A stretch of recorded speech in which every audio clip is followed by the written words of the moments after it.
ದೇವರು ಪ್ರೀತಿಸುವ ಪ್ರೀತಿಯ ಬಿಗ್ ಜೆ ಟಿ ವಿ ಪ್ರಿಯ ವೀಕ್ಷಕರಿಗೆ ನಮ್ಮ ಕರ್ತನಾದ ಯೇಸು ಕ್ರಿಸ್ತನ ಹೆಸರಿನಲ್ಲಿ ನಿಮ್ಮನ್ನು ವಂದಿಸಿ ಸ್ವಾಗತ ಬಯಸ್ತಿದ್ದೇವೆ. ಬನ್ನಿರಿ, ದೇವರ ವಾಕ್ಯವನ್ನು ಇಂದು ನಾವು ಅಧ್ಯಯನ ಮಾಡಿಕೊಳ್ಳೋಣ. ಇಂದಿನ ನಮ್ಮ ಅಧ್ಯಯನ ಲೂಕನ ಬರೆದ ಸುವಾರ್ತೆ, the gospel according to Luke chapter 7 7ನೇ ಅಧ್ಯಾಯ ಮತ್ತು 1ರಿಂದ 23 ವಚನಗಳು. ಎರಡು ಭಾಗವಾಗಿ ವಿಭಾಗಿಸಲಾಗಿದೆ. ಲೂಕನ ಸುವಾರ್ತೆ 7ನೇ ಅಧ್ಯಾಯ 1ರಿಂದ 23 ವಚನಗಳು. 1ರಿಂದ 23 ವಚನಗಳಲ್ಲಿ ಲೂಕನ ಸುವಾರ್ತೆ 7ನೇ ಅಧ್ಯಾಯ, ಅದರಲ್ಲಿ ನಾವು ಕ್ರಿಸ್ತನ ಬಗ್ಗೆ 16 ಸಂದೇಶಗಳನ್ನು ನಾವು ನೋಡಿಕೊಡ್ಬೋದು. 16 ಮೆಸೇಜಸ್ ಅಬೌಟ್ ಕ್ರೈಸ್ಟ್. ಏನಿದು 16 ಸಂದೇಶಗಳು ಕ್ರಿಸ್ತನ ಬಗ್ಗೆ? ಒಂದೊಂದಾಗಿ ನಾವು ನೋಡಿಕೊಳ್ಳೋಣ ಬನ್ನಿರಿ. ಲೂಕನ ಸುವಾರ್ತೆ 7ನೇ ಅಧ್ಯಾಯ 1ರಿಂದ 23, 16 ಕ್ರಿಸ್ತನ ಕುರಿತಾಗಿರುವ ಸಂದೇಶಗಳು. 16 ಮೆಸೇಜಸ್ ಅಬೌಟ್ ಕ್ರೈಸ್ಟ್. ಮೊಟ್ಟ ಮೊದಲನೇದಾಗಿ 4ನೇ ವಚನದಲ್ಲಿ ಅವರು ಯೇಸುವಿನ ಬಳಿಗೆ ಬಂದು ಎಂಬುದಾಗಿ. ಶತಾಧಿಪತಿ, ಹೌದು, ಅವನಿಗೆ ಪ್ರಿಯನಾಗಿದ್ದ ಸೇವಕನು ಒಬ್ಬನು ಅಸ್ವಸ್ಥನಾಗಿರ್ತಾನೆ. ಆ ಬಗ್ಗೆ ಯೇಸು ಸ್ವಾಮಿಯನ್ನು ತನ್ನ ಸೇವಕನಿಗೆ ವಾಸಿ ಮಾಡಬೇಕು ಅಂತ ಹೇಳ್ಬಿಟ್ಟು ಯೇಸು ಸ್ವಾಮಿಯನ್ನು ಕೇಳಿಕೊಳ್ಳುವಂತೆ ಯಹೂದ್ಯರ ಹಿರಿಯರನ್ನು ಈ ಶತಾಧಿಪತಿ ಕಳಿಸಿರ್ತಾನೆ.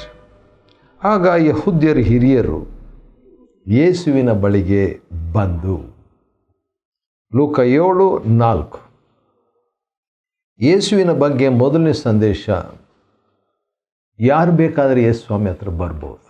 Wow, anyone can come to Christ. ಮತ್ತು ಯೇಸು ಸ್ವಾಮಿ ಭಾಳ ಸ್ಪಷ್ಟವಾಗಿ ಒಂದು ಮಾತು ಹೇಳಿದ್ದಾರೆ, ಅದು ಭಾಳ ಇಷ್ಟ ನನಗೆ. ಅದು ಯೋಹಾನ 6ರಲ್ಲಿ, ನನ್ನ ಬಳಿಗೆ ಬರುವವನನ್ನು ನಾನು ಎಂದಿಗೂ ತಳ್ಳಿಬಿಡುವುದಿಲ್ಲ ಅಂತ ಹೇಳ್ಬಿಟ್ಟು. ಆದ ಕಾರಣ ಇಲ್ಲಿ ನಾವು ನೋಡುವಾಗ ಯೇಸುವಿನ ಬಳಿಗೆ ಬರುವಂಥ ಅನುಭವ ಭಾಳ ಅಮೂಲ್ಯವಾದಂಥ ಒಂದು ಅನುಭವ. ಯಾಕಂದರೆ ಯೇಸು ಸ್ವಾಮಿ ಹತ್ರ ಬಂದಾಗ ಅನೇಕ ಕೆಲಸ ಆಗ್ತದೆ, ಎಲ್ಲ ಕೆಲಸ ಆಗ್ತದೆ. ಯೇಸುವಿನ ಬಳಿಗೆ ಬಂದಾಗ ರಕ್ಷಣೆ ಆಗುತ್ತೆ, ಸ್ವಸ್ಥತೆ ಆಗುತ್ತೆ. ಹೌದು, ಸಮಸ್ಯೆಗಳು ಪರಿಹಾರವಾಗ್ತದೆ. ಕೆಲವು ಸಮಸ್ಯೆಗಳು ಪರಿಹಾರ ಆಗದಿದ್ದರೂ ಆತನ ಸನ್ನಿಧಾನ ನಮಗೆ ಲಭ್ಯವಿರ್ತದೆ. ವಾವ್, ಸರಿ. ಅಂದರೆ ಯೇಸು ಸ್ವಾಮಿ ಸಮಸ್ಯೆಗಳನ್ನು ಪರಿಹಾರ ಮಾಡಲ್ಲ ಅಂತಲ್ಲ, ಆತನು ಸಮಸ್ತವನ್ನು ಪರಿಹಾರ ಮಾಡಲಿಕ್ಕೆ ಶಕ್ತನಾಗಿದ್ದಾನೆ. ಆದರೆ ಸಮಸ್ಯೆ ಪರಿಹಾರಕ್ಕಿಂತಲೂ ಆತನ ಸಾನ್ನಿಧ್ಯ ಭಾಳ ಪ್ರಾಮುಖ್ಯ ಅಂತ ಹೇಳಲಿಕ್ಕೆ ಬಂದೆ ಅಷ್ಟೇ. ಯೇಸುವಿನ ಬಗ್ಗೆ 16 ಸಂದೇಶಗಳಲ್ಲಿ ಒಂದು ಮುಗೀತು. ಅದೇನೆಂದರೆ ಆತನ ಬಳಿಗೆ ಬರುವಂಥ ಅನುಭವ, ಆತನ ಬಳಿಗೆ ಬರುವಂಥ ಸಂದೇಶ. 7ನೇ ಅಧ್ಯಾಯ 4ನೇ ವಚನ. ಅದೇ ಲೂಕ 7 ಮತ್ತು 6ನೇ ವಚನದಲ್ಲಿ ಯೇಸು ಸ್ವಾಮಿ ಆ ಹಿರಿಯರು ಬಂದ್ರಲ್ಲ ಶತಾಧಿಪತಿಯ ಬಗ್ಗೆ ಮಾತಾಡಲಿಕ್ಕೆ, ಆತನಿಗೆ ಸೇವಕನ ಬಗ್ಗೆ ಸ್ವಸ್ಥತೆಯನ್ನು ಯೇಸು ಸ್ವಾಮಿ ಮಾಡಬೇಕಂತ ಯೇಸು ಸ್ವಾಮಿ ಅವರೊಂದಿಗೆ ಹೋದದ್ದು ಆಶ್ಚರ್ಯ. ಯಾಕಂದರೆ ಜೀಸಸ್ ಅಕಂಪನೀಸ್. ಯೇಸು ಅವ್ರ ಜೊತೆಗೆ ಹೋದರು. ಶತಾಧಿಪತಿಯ ಮನೆ 5 ಕಿಲೋಮೀಟ್ರ್ ಇತ್ತು, 10 ಕಿಲೋಮೀಟ್ರ್ ಇತ್ತು, ಗೊತ್ತಿಲ್ಲ. ಈಗ ಯೇಸು ಸ್ವಾಮಿ ಹತ್ರ ಜನರನ್ನು ಹೇಳಿ ಕಳಿಸಿದ್ದಾನೆ, ಕೆಲವು ಹಿರಿಯರು ಬಂದು ಯೇಸು ಸ್ವಾಮಿ ಹತ್ರ ಅವನು ನಮ್ಮ ಆಲಯಕ್ಕೆ ಕಟ್ಟಿಕೊಟ್ಟ ಆತನು ನಮ್ಮ ಜನರನ್ನು ಪ್ರೀತಿಸ್ತಾನಂತ ಒಂದು ಮಾತು ಹೇಳಿದಾಗ ಯೇಸು ಸ್ವಾಮಿ ಆಯ್ತು ನಾನು ಬರ್ತೀನಿ ಅಂತ 10 ಕಿಲೋಮೀಟ್ರ್ ನಡ್ಕೊಂಡು ಹೋಗಲಿಕ್ಕೆ ರೆಡಿಯಾಗಿದ್ರು. ಜೊತೆಗೆ ಅಫ್ಕೋರ್ಸ್ 12 ಶಿಷ್ಯರು. ಅಷ್ಟರೊಳಗೆ ಸ್ವಾಮಿಗೆ ತೊಂದರೆ ಪಡಿಸೋದು ಬೇಡ, ಇದು ಗೊತ್ತಾಗ್ಬಿಡ್ತು ಶತಾಧಿಪತಿಗೆ. ಆದ ಕಾರಣ ಕರ್ತನೇ ನೀನು ತೊಂದರೆ ಪಡಿಸ್ಕೊಳ್ಬೇಡ್ರಿ, ನನ್ನ ಮನೆಗೆ ಬರಲಿಕ್ಕೆ ನೀನು ಯೋಗ್ಯನಲ್ಲ, ಆದರೆ ಒಂದು ಮಾತು ಹೇಳಿದರೆ ಸಾಕು, ಒನ್ ವರ್ಡ್. ಯೇಸು ಸ್ವಾಮಿಯ ವಿಷಯದಲ್ಲಿ ಮೂರನೇ ಸಂದೇಶ ಏನಂದರೆ, ಯೇಸು ಸ್ವಾಮಿಯ ಒಂದು ಮಾತಿಗೂ ಶಕ್ತಿ ಇದೆ, ಒಂದೊಂದು ಮಾತಿಗೂ ಶಕ್ತಿ ಇದೆ. ಯಾರಿಗೂ ಗೊತ್ತು? ಶತಾಧಿಪತಿಗೆ ಗೊತ್ತು. ಅವಿಶ್ವಾಸಿಯಾದಂಥ ಅಥವಾ ಯಹೂದ್ಯನಲ್ಲದಂಥ ವ್ಯಕ್ತಿಗೆ ಇದು ಗೊತ್ತಿತ್ತು.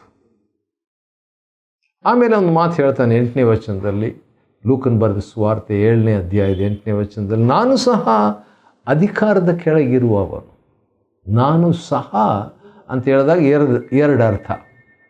ಒಂದು ಅಂದರೆ ನನಗೆ ಮೇಲೆ ಅಧಿಕಾರಿಗಳಿದ್ದಾರೆ, ಕೆಳಗೇನೂ ಅಧಿಕಾರಿಗಳಿದ್ದಾರೆ ಅನ್ನುವಂಥ ಮಾತು ಒಂದು ಅರ್ಥ. ಇನ್ನೊಂದು ಅರ್ಥ, ಯೇಸು ಸ್ವಾಮಿ ನೀನು ಯಾವ ರೀತಿಯಾಗಿ ಅಧಿಕಾರದ ಕೆಳಗಿದ್ದಿ ಮತ್ತು ನಿನ್ನ ಕೆಳಗೆ ಅಧಿಕಾರದಲ್ಲಿ ಇದ್ದಾರೆ ಅನ್ನುವಂಥ ಒಂದು ಅರ್ಥ, ಎರಡನೇ ಅರ್ಥ. ಮೂರನೇ ಅರ್ಥ, ಯಾವ ರೀತಿಯಾಗಿ ನನ್ನ ಕೆಳಗೆ ಆಳು ಒಬ್ಬನಿಗೆ ಹೋಗಂದರೆ ಹೋಗ್ತಾನೆ, ಇನ್ನೊಬ್ಬನಿಗೆ ಬಾ ಅಂತ ಹೇಳಿದ್ರೆ ಬರ್ತಾನಲ್ಲ, ಆ ರೀತಿಯಾಗಿ ಕೆಲಸದವನು ಯಾವ ರೀತಿಯಾಗಿ ನನ್ನ ಮಾತನ್ನು ನೆರವೇರಿಸ್ತಾನೆ, ಹಾಗೆ ನಿನ್ನ ಮಾತು ನಿನ್ನ ಪರವಾಗಿ ಹೋಗಂತ ಹೇಳಿದ್ರೆ ಆ ವಾಕ್ಯ, ಆ ಮಾತು ಕೆಲಸದವನಂತೆ ಹೋಗಿ ಆ ಕೆಲಸ ಮಾಡ್ತದೆ ಅನ್ನುವಂಥ ಒಂದು ಅರ್ಥ ಕೂಡ ಇದೆ. ಆದ ಕಾರಣ ಅಧಿಕಾರದ ಬಗ್ಗೆ, ಕ್ರಿಸ್ತನ ಅಧಿಕಾರದ ಬಗ್ಗೆ, ಆತನ ಮಾತಿನ ಬಗ್ಗೆ ಮತ್ತು ಆತನ ಅಧೀನತೆಯ ಬಗ್ಗೆ, ಸಬ್ಮಿಷನ್ ಬಗ್ಗೆ ಕೂಡ ಒಂದು ಸಂದೇಶವನ್ನು ನಾವು ನೋಡ್ತಿದ್ದೇವೆ. ಕ್ರಿಸ್ತನ ಬಗ್ಗೆ ಇಲ್ಲಿರುವಂಥ 16 ಸಂದೇಶಗಳಲ್ಲಿ 4ನೇದು ಮುಗೀತು. ಈಗ 5ನೇದು ಏನೆಂದರೆ ಕ್ರಿಸ್ತನ ಬಗ್ಗೆ ಇನ್ನೊಂದು ಸಂದೇಶ, ಕ್ರಿಸ್ತನ ಆಶ್ಚರ್ಯ. ಕ್ರಿಸ್ತನ ಆಶ್ಚರ್ಯ. 9ನೇ ವಚನ, ಯೇಸು ಈ ಶತಾಧಿಪತಿಯ ಮಾತುಗಳನ್ನು ಕೇಳಿ ಆಶ್ಚರ್ಯಪಟ್ಟು. ಯೇಸು ಸ್ವಾಮಿ ಆಶ್ಚರ್ಯ ಪಡೋದಂದ್ರೇ ದೊಡ್ಡ ಆಶ್ಚರ್ಯ ನನಗೆ. ಯಾಕಂತ ಹೇಳಿದ್ರೆ ಯೇಸುವನ್ನೇ ಆಶ್ಚರ್ಯಪಡಿಸಿದಂಥ ವಿಷಯ ಏನು ಎಂಬುದಾಗಿ ನಾವು ನೋಡುವಾಗ, ಯೇಸು ಸ್ವಾಮಿ, ಹೌದು, ನಾನು ನಿಮಗೆ ಹೇಳುವುದೇನೆಂದರೆ ಇಂಥ ದೊಡ್ಡ ಅಥವಾ ಮಹಾನಂಬಿಕೆಯನ್ನು ನಾನು ಇಸ್ರಾಯೇಲರಲ್ಲಿ ಕೂಡ ಕಾಣಲಿಲ್ಲ ಎಂಬುದಾಗಿ ಸ್ವಾಮಿ ಹೇಳಿದಾಗ, ಅದರಿಂದ ನಾವು ತಿಳ್ಕೊಳ್ಳುವಂಥ ಒಂದು ಸಂಗತಿ, ಹೌದು, ಆತನು ಆಶ್ಚರ್ಯಪಟ್ಟದ್ದು ನಿಜ. ಯಾಕಂತ ಹೇಳಿದ್ರೆ ಮಹಾನಂಬಿಕೆ, ದೊಡ್ಡ ನಂಬಿಕೆ ಅಥವಾ ದೊಡ್ಡ ವಿಶ್ವಾಸವನ್ನು ನೋಡಿದಾಗ ಯೇಸು ಸ್ವಾಮಿಗೆ ಆಶ್ಚರ್ಯವಾಯಿತು. ಮತ್ತು ಇಂಥ ದೊಡ್ಡ ನಂಬಿಕೆ ಅಥವಾ ವಿಶ್ವಾಸ ನಾನು ಇಸ್ರಾಯೇಲರಲ್ಲಿ ಕೂಡ ನೋಡಲಿಲ್ಲ ಅಂತ ಹೇಳಿದಾಗ, ಇಸ್ರಾಯೇಲರಲ್ಲಿ ನೋಡ್ತಾ ಬಂದ್ರಂತ ಕಾಣ್ತದೆ ಯೇಸು ಸ್ವಾಮಿ. ದೊಡ್ಡ ನಂಬಿಕೆ ಯಾರಿಗಾದ್ರೂ ಇದೆಯಾ, ದೊಡ್ಡ ನಂಬಿಕೆ ಯಾರಿಗಾದ್ರೂ ಇದೆಯಾ ಅಂತ ನೋಡಿದಾಗ ಯಾರಲ್ಲಿನೂ ಕಾಣಲಿಲ್ಲ. 33 ವರ್ಷದವರೆಗೆ ಕಾಣಲಿಲ್ಲ, ಸುಮಾರು 30 ವರ್ಷಗಳಿಂದ ಕಾಣಲಿಲ್ಲಲ್ಲ ಇಂಥ ಒಂದು ನಂಬಿಕೆ ಎಂಬುದಾಗಿ ನೋಡಿ, ಹಿ ವಾಸ್ ಲುಕಿಂಗ್, ಆತನು ಆ ವಿಶ್ವಾಸವನ್ನು ಕಾಣ್ತಾ ಇದ್ದರು ಎಂಬುದು ಕೂಡ ಒಂದು ಸಂದೇಶವಾಗಿದೆ. ಮತ್ತು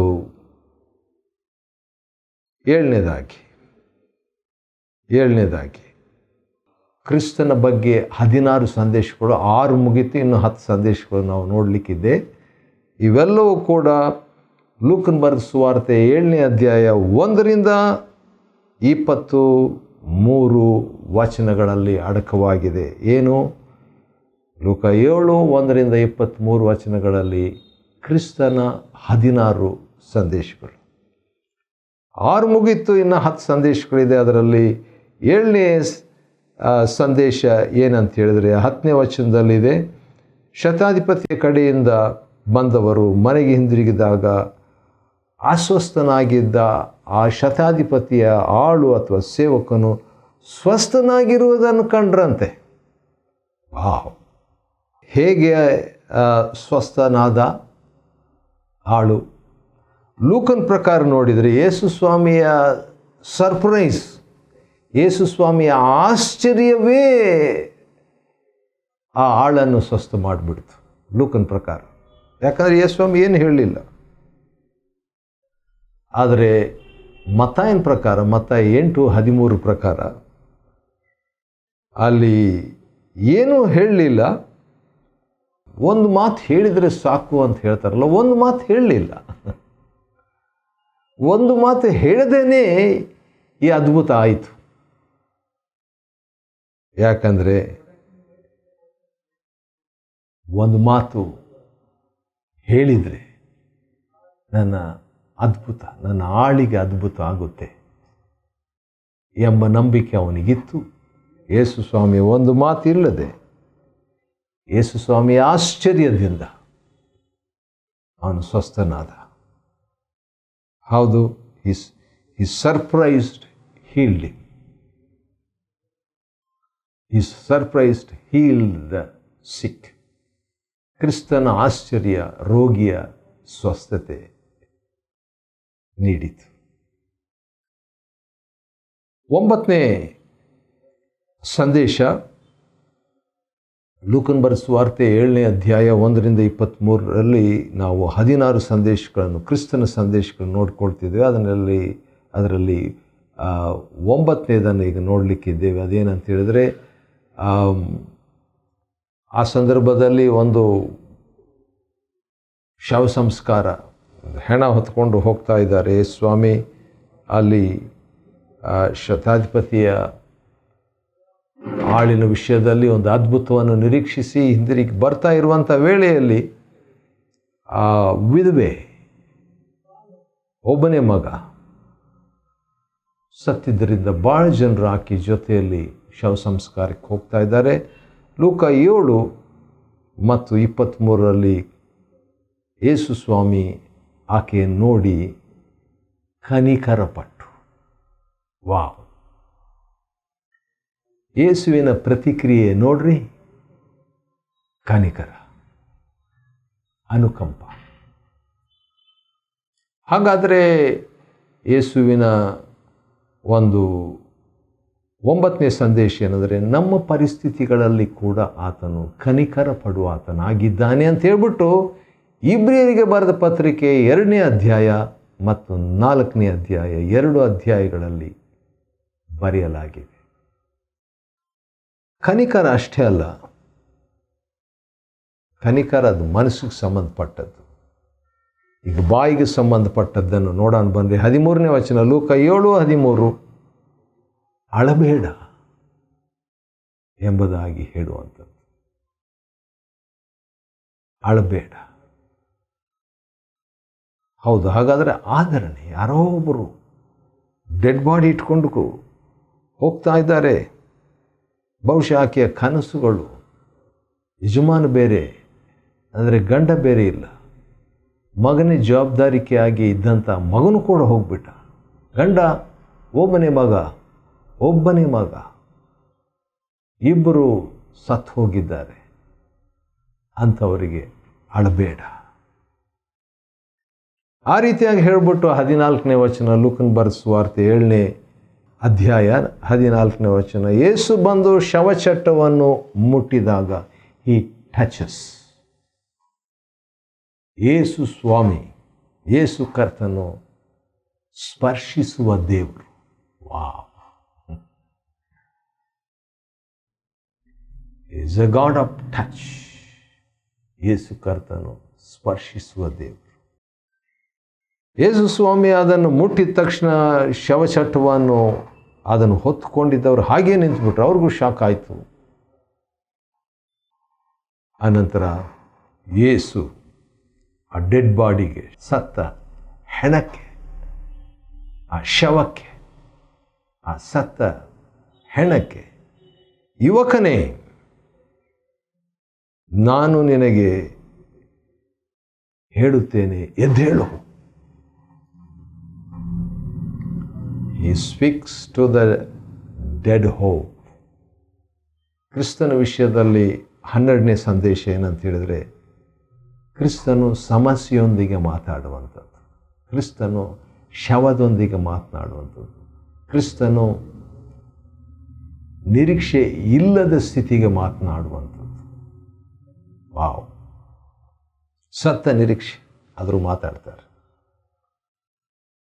ಆ ರೀತಿಯಾಗಿ ಹೇಳಿದಾಗ ಸತ್ ಹೋದಂಥ ಆ ಯೌವನಸ್ಥನು ಎದ್ದು ಕೂತ್ಕೊಳ್ತಾನೆ. ಲೂಕ 7:15. ಆವಾಗ ಯೇಸು ಸ್ವಾಮಿ ಆ ಯೌವನಸ್ಥನನ್ನು ಅವನ ತಾಯಿಗೆ ಒಪ್ಪಿಸಿದರು. ಹಿ ರಿಸ್ಟೋರ್ಸ್ ರಿಲೇಷನ್ಶಿಪ್. ಕ್ರಿಸ್ತನ ಮತ್ತೊಂದು ಸಂದೇಶ ಏನು? 13ನೇ ಸಂದೇಶ, ಸಂಬಂಧವನ್ನು ಪುನಃಸ್ಥಾಪಿಸ್ತಾನೆ. ಹಿ ರಿಸ್ಟೋರ್ಸ್ ರಿಲೇಷನ್ಶಿಪ್. 14ನೇ ಸಂದೇಶ, ಜನರ ಕಡೆಯಿಂದ ಭಯಭಕ್ತಿಯಿಂದ ಅವರೆಲ್ಲರೂ ಕೂಡ ನಮ್ಮ ಮಧ್ಯದಲ್ಲಿ ಮಹಾಪ್ರವಾದಿ ಎದ್ದಿದ್ದಾರೆ. ದೇವರು ತನ್ನ ಜನರನ್ನು ಸಂದರ್ಶಿಸಿದ್ದಾರೆ ಅಂತ ಮಾತಾಡಿಕೊಂಡ್ರಂತೆ. ಯಾಕಂದರೆ ಅದರಿಂದ ನಾವು ತಿಳಿಯುವಂಥ ಒಂದು ಸಂದೇಶ, ದೇವರಿಗೂ ಮನುಷ್ಯರಿಗೂ ಮಧ್ಯಸ್ಥನು ಕ್ರಿಸ್ತನೇ. Christ is the mediator. ಅದು 14ನೇ ಒಂದು ಸಂದೇಶ. 15ನೇ ಸಂದೇಶ ಏನಾಯಿತು? ರೋಗಗಳು, ವ್ಯಾಧಿಗಳು, ದುರಾತ್ಮದಿಂದ ಅನೇಕರು ಬಂದಾಗ 21ನೇ ವಚನ, ಲೂಕ 7:21, ಯೇಸು ಅನೇಕರನ್ನು ಸ್ವಸ್ಥ ಮಾಡುವಂಥದ್ದು, ಕುರುಡರಿಗೆ ಕಣ್ಣು ಕೊಡ್ತಾ ಇರುವಂಥದ್ದು. ಹಾಗಾದರೆ ಸಂದೇಶ ಏನಂದರೆ, ಈಸ್ ಅನ್ ಆಲ್ರೌಂಡ್ ಹೀಲರ್. ಸಮಸ್ತ ಕ್ಷೇತ್ರಗಳ ಸ್ವಸ್ಥತೆ ಮಾಡುವಾತನು, ಗುಣಪಡಿಸುವಾತನು. ಇದು 15ನೇ ಸಂದೇಶ. ಕೊನೆ ಸಂದೇಶ ಏನೆಂಬುದಾಗಿ ನಾವು ನೋಡುವಾಗ,